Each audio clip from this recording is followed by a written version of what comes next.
If you struggle with shyness or social anxiety, check out our free No BS training course with actual useful advice you can do from home.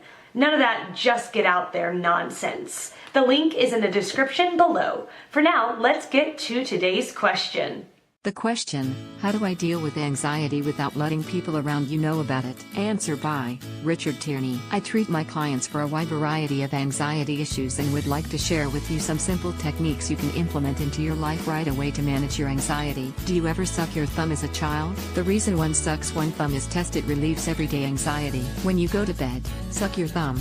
Lie down and drift off to sleep. In the morning you should wake up a lot less anxious. Most of the time we are in situations where we cannot suck out thumbs without drawing attention to ourselves. The center of the palms of both hands are points for relieving panic attacks, and as the thumbprints relieve anxiety, place one's thumbprint against the center of the palm of the other hand. Drop the fingers over the top of that other hand. Place your hands in your lap.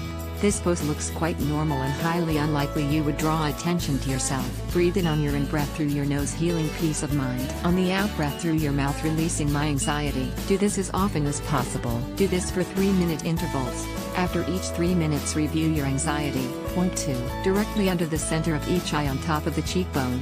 This meridian energy point holds the anxiety from the last half of your life, e.g. 40 years old, this point for all anxiety from age 20-40. Tapping on these points, repeat a phrase that makes sense to you. Whatever happened in the last 20 years from high school until today, I release with love and gratitude.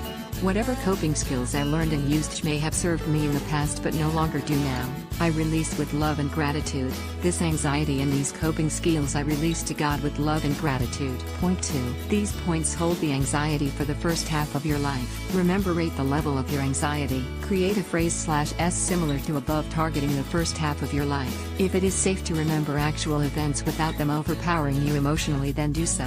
Knowing that by owning them, accepting them, acknowledging them, releasing them to God with love and gratitude, you can be free of this emotional baggage which is a part of your past and not yours to carry today. When you find relief, you will be left with the history, the emotional burden returning to the past. I pray you find this helpful. Yours in good health, Richard. Answer by Christina Ramey. It's hard. I try to keep on keeping on.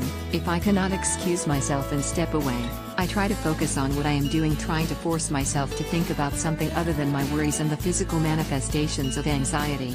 I also recognize that I'm struggling, and cut myself some slack. Don't take on too much. I try to remind myself these feelings will pass. It's been years, but knowing the anxiety or panic will end helps me a lot. I remind myself my coworkers won't know I'm freaking out inside if I can look busy, so they won't talk to me. I love it when I can just be honest and tell the PPL in with that I need a minute alone or that I'm kind of freaking out here. Think about your breathing, listen to your breath, pay attention to your lungs filling, your chest rising and falling in through your nose and out your mouth. I slowly release my breath, sorta as if I'm blowing out a candle. If you can control your breath, you can start to control your body, start to clear your mind. It feels good. Your breathing is the key. When I panic, I breathe quick and shallow, not getting enough oxygen. My belly gets sick, I stutter, my thinking is scrambled. Slowing the breath helps most all of these things. Answer by Henry James. My experience is that in accepting anxiety as part of your personality and character, and openly identifying oneself as an anxious person to others, for example by making a joke about it, the power anxiety can hold over us is hugely diminished. Being honest with yourself and others is the answer, as it leaves nothing to hide, nothing to pretend, enabling you to be yourself.